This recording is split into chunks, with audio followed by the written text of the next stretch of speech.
बारिश की लड़की भाग 3।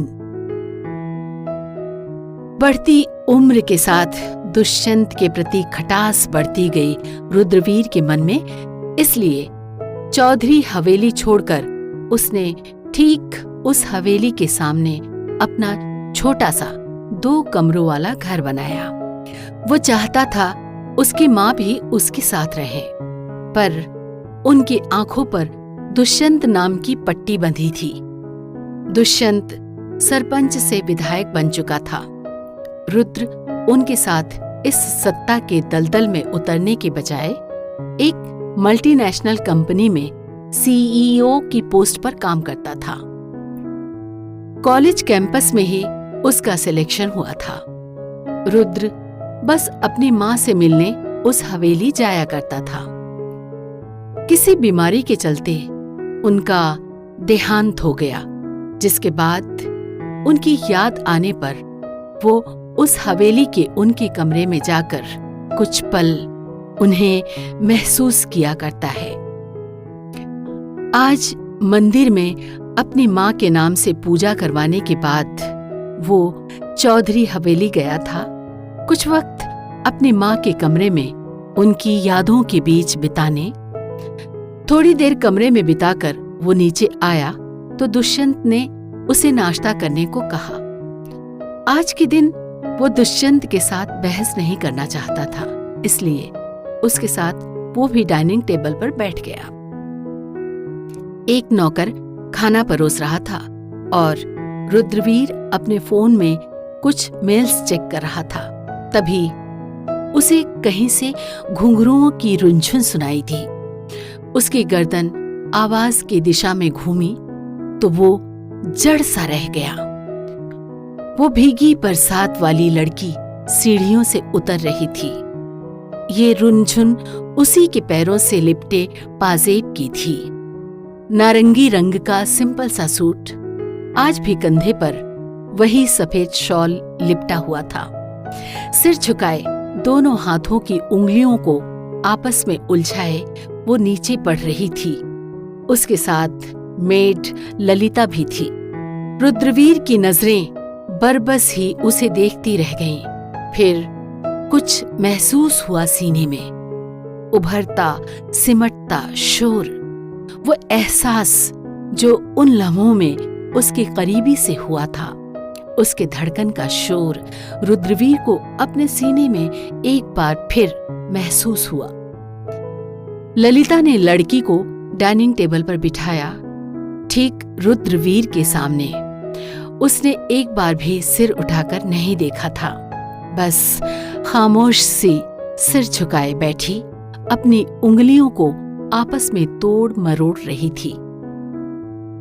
तुम यहां क्या कर रही हो? तुम्हें तो मैंने खुद मुन्नार की ट्रेन में बिठाया था, फिर चौधरी के यहाँ कैसे? बीते हफ्ते भर में ना जाने कितनी बार तुमसे एक बार दोबारा मिलने की दुआ मांगी। महादेव ने मेरी दुआ कबूल कर ली। यकीन ही नहीं होता, पर ना जाने क्यों खुशी नहीं हो रही है। ऐसा लग रहा है जैसे तुम्हारा यहाँ होना कुछ गलत इशारा कर रहा है। क्या तुम किसी मुसीबत में हो? तुम्हारा चेहरा आज भी सहमा सा क्यों है? क्यों मुझे बार बार कुछ खटक रहा है? रुद्रवीर सामने देखता हुआ सोच रहा था। नजरें टिकी थीं सामने बैठी उस खामोश लड़की पर, जिसे देखकर लग रहा था जैसे किसी छोटे बच्चे को डरा कर बिठाया हो। माथे पर कुछ लकीरें थीं, शिकन की और उंगलियों को लगातार आपस में उलझा रही थी वो। इससे मिलो रुद्र, ये मेरे दोस्त की बेटी है। वो कुछ समय के लिए विदेश गया है, इसलिए अपनी बेटी को यहाँ छोड़ गया। रुद्रवीर को उस लड़की की ओर इतने गौर से देखता पाकर दुष्यंत ने कहा तो रुद्रवीर ने एक बारगी उन्हें देखा, फिर उस लड़की को जो अब तक सिर झुकाए बैठी थी। पर इसे देखकर तो लगता नहीं है कि ये अपनी मर्जी से यहाँ है। चेहरे पर डर नजर आ रहा है। रुद्रवीर ने नजरें दुष्यंत की ओर गड़ाकर पूछा, ये लड़की अपने घर से भागी थी अपने यार के साथ, लेकिन मेरे दोस्त यानी कि इसके बाप ने इसे पकड़ लिया। उसके बाद भी इसने बहुत बार भागने की कोशिश की है। इसी बीच बिजनेस के सिलसिले में उसे विदेश जाना पड़ा, तो वो अपनी बेटी को यहाँ छोड़ गया ताकि मैं इसकी निगरानी रख सकूं। दुष्यंत ने कहा तो रुद्रवीर चुप हो गया।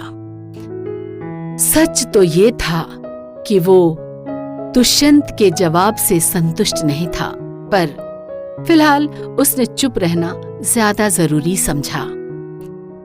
नाश्ते के बाद ललिता उस लड़की को लेकर ऊपर चली गई। रुद्रवीर की नजरें उसके साथ साथ सीढ़ियों से होती हुई ऊपर तक पहुंची। उसके बाद नजर दुष्यंत की ओर घुमाकर उसने सधे शब्दों में कहा, मैं उस लड़की से मिलना चाहता हूं। वो मेरे दोस्त की बेटी है, समझे? अपनी अय्याशी के लिए कोई और देखो, इधर नजर घुमाने की जरूरत नहीं। दुष्यंत ने उसे लड़की की ओर एकटक देखता हुआ देख लिया था। उसकी बात सुनकर रुद्रवीर की मुट्ठियां भिज गईं। दांत पीसते हुए उसने कहा, कौन अय्याशी करता है और कौन अय्याश है, ये बात पूरा ऊटी शहर जानता है। अपने दामन के दाग मेरी ओर मत उछालिए, वरना मुझे वक्त नहीं लगेगा आपका मुंह काला करने में। मुझे लड़की से मिलना है, या तो मुझे आप बिना किचकिच किए मिलने दीजिए, वरना फिर मैं अपने तरीके अपनाऊंगा। ठीक है, जाओ, लेकिन तुम्हारे साथ ललिता भी रहेगी। गुस्से का घूंट पीते हुए दुष्यंत ने कहा। रुद्रवीर कुछ कहने को हुआ तो वो बोला, वो लड़की मेरी जिम्मेदारी है। अकेले किसी मर्द को उसके कमरे में मैं नहीं भेज सकता। क्या पता कब तुम्हारा ही ईमान डोल जाए। आखिर हो तो मर्द ही हो ना।